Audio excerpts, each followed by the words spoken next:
Computer education में आपका स्वागत है। मैं हूं शैलजा। आज मैं आप लोगों को फंक्शन ओवरलोडिंग के बारे में बताना चाहूंगी। फंक्शन ओवरलोडिंग या मेथड ओवरलोडिंग हम कुछ भी कह सकते हैं। ये फंक्शन ओवरलोडिंग या मेथड ओवरलोडिंग एक ऐसा फीचर्स है जो बहुत सारी लैंग्वेजेस सपोर्ट करती हैं, जैसे कि C++ है या C#.NET है या जावा है। ऐसी और भी बहुत सारी लैंग्वेजेस हैं, राइट। सो आज हम ये जो फंक्शन ओवरलोडिंग करने जा रहे हैं ये हम करेंगे C++ में। अब सबसे पहले क्वेश्चन आता है कि फंक्शन ओवरलोडिंग होता क्या है। देखो, वैसे तो नाम से ही लग रहा है फंक्शन ओवरलोडिंग मींस ओवरलोड करना। मींस कि हम क्या कर सकते हैं, एक क्लास के अंदर फंक्शन का नाम सेम रखेंगे जो क्या करेगा, डिफरेंट सिचुएशन में डिफरेंट काम करेगा। Means within one program हम या विद इन वन क्लास हम एक फंक्शन, बहुत सारे फंक्शन बनाएंगे बट उन सारों का ही नाम सेम होगा, पर हर एक फंक्शन का जो लाइक इनपुट और आउटपुट जो है वो डिफरेंट होएगी। तो हम कह सकते हैं फिर फंक्शन ओवरलोडिंग क्या है कि जब एक फंक्शन डिफरेंट सिचुएशन में डिफरेंट काम करता है उसे कहा गया है फंक्शन ओवरलोडिंग या मेथड ओवरलोडिंग। अब अगर हमने ये वाला फीचर एंड इसे हम एक और कहते हैं कि जब भी हम फंक्शन ओवरलोडिंग करते हैं तो it will be the third feature of C++, that is polymorphism means many forms. Mean जब एक चीज डिफरेंट सिचुएशन में डिफरेंट काम करती है। ओके, सो अब अगर हमने वो फंक्शन ओवरलोडिंग करना है तो इसके लिए हमें क्या करना पड़ेगा, C++ का सॉफ्टवेयर ऑन करना पड़ेगा। जैसे हमारे पास है टर्बो C++। अब यहाँ पे क्या किया मैंने, आप नोटिस करें ऑलरेडी थोड़ी सी छोटी सी क्लास बनाई है। मीन सबसे पहले टॉप मोस्ट हेडर फाइल लिखी है, फिर एक क्लास बनाई मैंने मैथ्स नाम की, जिसको यहाँ पे क्लोज कर दिया। अब ये जो क्लास है इसके अंदर मैंने मेथड ओवरलोडिंग इंप्लीमेंट करनी है, तो इसके लिए मैं क्या कर रही हूँ, दो वेरिएबल ले रही हूँ। एक num1 लिया, एक num2 लिया, एक rs लिया जो रिजल्ट को स्टोर करेगा। So these are the data members of maths class जो कि प्राइवेट है। अब मैंने इस क्लास में पब्लिक दो फंक्शन बनाया, एक सपोज एक का नाम है सम। अब इस सम फंक्शन में ये जो क्लास के डेटा मेंबर्स है num1 num2, इनमें मैं डेटा इनपुट करवाऊंगी। So suppose I have written here enter first number, तो इसको सी इन करवा लें, मतलब यूजर से इनपुट लेनी है मैंने num1 num2 में। अगेन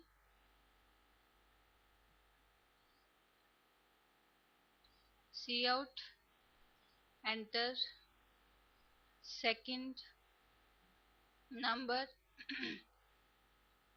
सी इन num2 में। अब मैंने ये जो num1 num2 है इनकी वैल्यू को ऐड करना है, तो I will write here num1 plus num2। अब मैं रिजल्ट को डिस्प्ले करना चाहती हूँ। सो अगर आप चाहो इसको ज्यादा डिस्क्रिप्टिव बनाना तो रिजल्ट आप कुछ ऐसे डिस्प्ले कर सकते हैं, जिसमें मैंने फंक्शन का नाम रखा सम, ऐसे करके इक्वल टू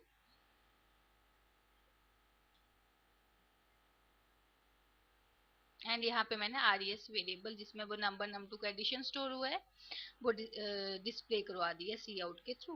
ओके, अब आप नोटिस करें ये सम हमारा एक ऐसा फंक्शन है जिसमें मैंने कोई भी आर्गुमेंट पास नहीं किया है। मींस ये विदाउट आर्गुमेंट है, विदाउट पैरामीटर है।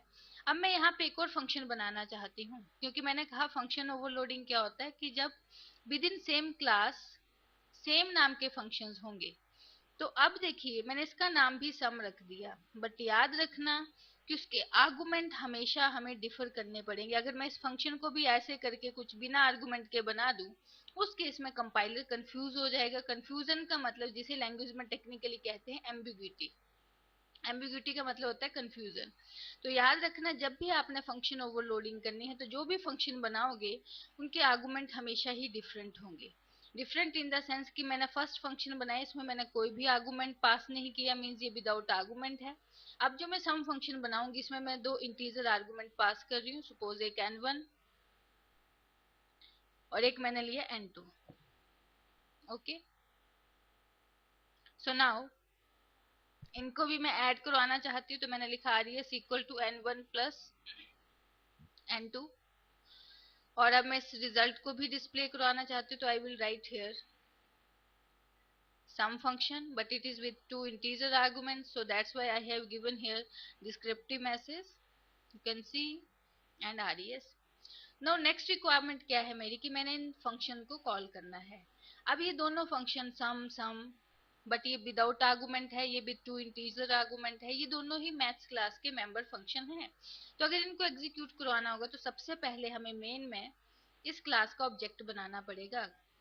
तो क्लास का नाम हमारी मैथ्स है, तो मैथ्स का मैंने ऑब्जेक्ट बना दिया एम। अब मैं एम डॉट सम लिख रही हूँ यहाँ पे। जैसे एम डॉट सम कंट्रोल को दिखेगा तो उस केस में कंट्रोल उस फंक्शन को एग्जीक्यूट करने जाएगा जिसमें कोई भी आर्गुमेंट नहीं है। आई मीन टू से कि जैसे सम को कॉल लगेगी तो कंट्रोल इस सम फंक्शन में जाएगा और हमसे पूछे enter first number enter second number, means इस फंक्शन की बॉडी एग्जीक्यूट होगी। तो मींस यूजर अपनी चॉइस के दो कोई भी नंबर टू एंटर करेगा, फिर वो ऐड हो जाएंगे, रिजल्ट में स्टोर हो जाएंगे और वो हमें डिस्प्ले हो जाएगा। वैसे मैं चाहती हूँ ये वाला सम फंक्शन भी कॉल करना है। अब ये हमारा है तो इसका नाम भी सम ही है, पर ये एक ऐसा सम फंक्शन है जिसमें दो इंटीजर आर्गुमेंट पास किए हैं। इट मीन इसको कॉल करते टाइम हमें यहाँ पे कोई ना कोई वैल्यू देनी पड़ेगी। सपोज मैंने दे दी 10 एंड कोई भी आप वैल्यू एंटर करवा सकते हो। सो अब इस केस में क्या होगा, ये है हमारा function with argument means parameterized. तो इस केस में कंट्रोल क्या करेगा, 10 वैल्यू n1 को दे देगा और 20 वैल्यू जो है वो n2 में चली जाएगी। इट मीन्स n1 में आ गया 10 और n2 में आ गया 20, दोनों ऐड होंगे, रिजल्ट में स्टोर होंगे और अब हमारा रिजल्ट डिस्प्ले होगा। तो आरएस की वैल्यू क्या होगी 30, वो डिस्प्ले हो जाएगी। एक बार हम इस प्रोग्राम को रन करके देखते हैं।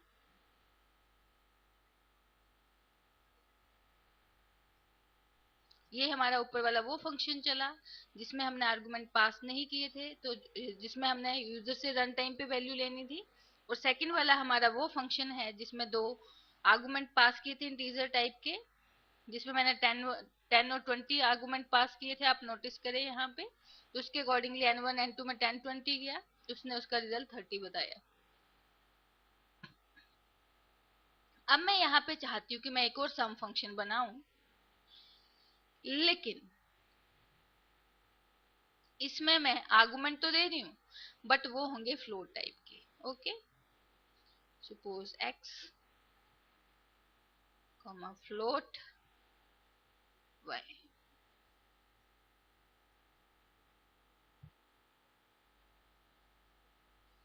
अब यहाँ पे मैं इसका एक लोकल वेरिएबल ले रही हूँ, कोई भी फ्लोट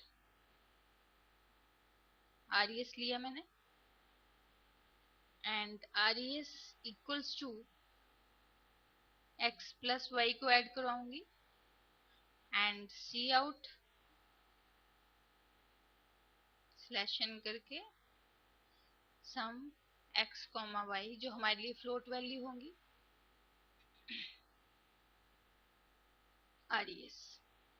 अब अगेन अगर ये सम फंक्शन है तो इसे भी हमें कॉल करना पड़ेगा और उसमें मैं क्या करूंगी, दो फ्लोट आर्गुमेंट पास करूंगी, फ्लोट टाइप की वैल्यूज होंगी। तो आप नोटिस करें m डॉट सम और मैंने यहाँ पे पास कर दी कोई भी फ्लोट वैल्यू,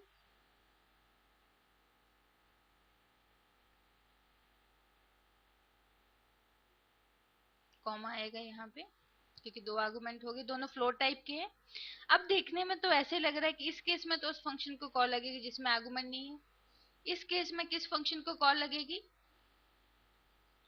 इस फंक्शन को जिसमें हमने दो इंटीजर पास किए हैं, और इस केस में किस फंक्शन को कॉल लगेगी जिसमें हमने दो फ्लोट आर्गुमेंट पास किए हैं। लेकिन जैसे ही हम इस प्रोग्राम को रन करेंगे तो आप नोटिस करना एरर आ सकता है, आ जाएगा। अब एरर आया क्या, मैसेज यहाँ पे लिखा हुआ है कि एम्बिग्विटी बिटवीन, एम्बिग्विटी मतलब इस टाइम कंपाइलर कंफ्यूज है, तो एम्बिग्विटी बिटवीन कह रहा है मैथ्स क्लास का जो सम फंक्शन है जिसमें दो इंट कॉमा इंट मींस दो इंटीजर आर्गुमेंट पास हुए हैं, एंड मैथ्स क्लास का जो सम फंक्शन है जिसमें दो float argument means float comma float pass हुए हैं इन फंक्शन में। कह रहा है कि कंपाइलर जो है इस टाइम कंफ्यूज है कि एक ऐसा फंक्शन है जिसमें दो इंटीजर आर्गुमेंट पास किए हैं और एक ऐसा फंक्शन है जो जिसमें दो फ्लोट आर्गुमेंट पास किए, मींस वो इस केस में इन दो बॉडीज पे, दो फंक्शन की जो बॉडीज हैं इन पे क्या है वो कंफ्यूज है। अब रीजन क्या है, क्या एम्बिग्यूटी है? क्योंकि देखिए, जब हम यहाँ पे इंटीजर आर्गुमेंट वाला फंक्शन भी बना रहे हैं और फ्लोट आर्गुमेंट वाला फंक्शन भी बना रहे हैं, इस केस में कंट्रोल क्या करेगा? जैसे अगर इसकी बात करूं, इस केस में तो आपको पता है कि इस फंक्शन को कॉल करेगा जिसमें आर्गुमेंट पास नहीं किए हैं, और इस केस में किसको कॉल करेगा? जिसमें फ्लोट आर्गुमेंट है। लेकिन जब बात आती है सम में 10 20 हमने पास किए, इस केस में भी क्या करेगा? कंट्रोल फ्लोट आर्गुमेंट पे ही जाएगा। इट मीन्स कि जो हमारी फ्लोट डेटा टाइप होगी वो इंटीजर वैल्यू स्टोर कर सकती है, बट इंटीजर जो है, इंटीजर डेटा टाइप जो है, that can not store float value. It mean जब मैं यहाँ पे फ्लोट आर्गुमेंट वाले मीन्स इस सम फंक्शन को कॉल करूंगी तब तो वो फ्लोट वाले के पास ही जाएगा। लेकिन जब मैं सम 10 20 पास कर रही हूँ, इट मीन्स इस केस में भी वो प्रायोरिटी किसको दे रहा है? फ्लोट वाले को। मीन्स 10 वैल्यू वो x को पकड़ाएगा और 20 वैल्यू वो y को दे देगा, क्योंकि मैंने कहा float can store integer. Means float data type में इंटीजर वैल्यू हम स्टोर कर सकते हैं, बट इंटीजर में हम फ्लोट वैल्यू स्टोर नहीं कर सकते। मीन्स इस दोनों ही फंक्शन की कॉल में वो फ्लोट आर्गुमेंट वाले सम फंक्शन को प्रायोरिटी दे रहा है। इट मीन्स फिर ये वाला फंक्शन बनाने की हमें जरूरत नहीं है। तो मैंने इस फंक्शन को क्या कर दिया? कमेंट कर दिया। कमेंट मींस इस केस में कंपाइलर इसको रीड नहीं करेगा। अब क्या होगा? इस फंक्शन को जब कॉल लगेगी तो अगेन कंट्रोल किस फंक्शन पे जाएगा? जिसमें कोई भी आर्गुमेंट नहीं है। और जब सम में 10 20 दिखेगा तो अगेन वो फ्लोट के पास ही लेके जाएगा उन वैल्यू को, मतलब उस सम फंक्शन में लेके जाएगा जिसमें दो फ्लोट आर्गुमेंट है, और जब फ्लोट वैल्यू है तो उस केस में भी उसी फंक्शन के पास उन वैल्यूज को लेके जाएगा।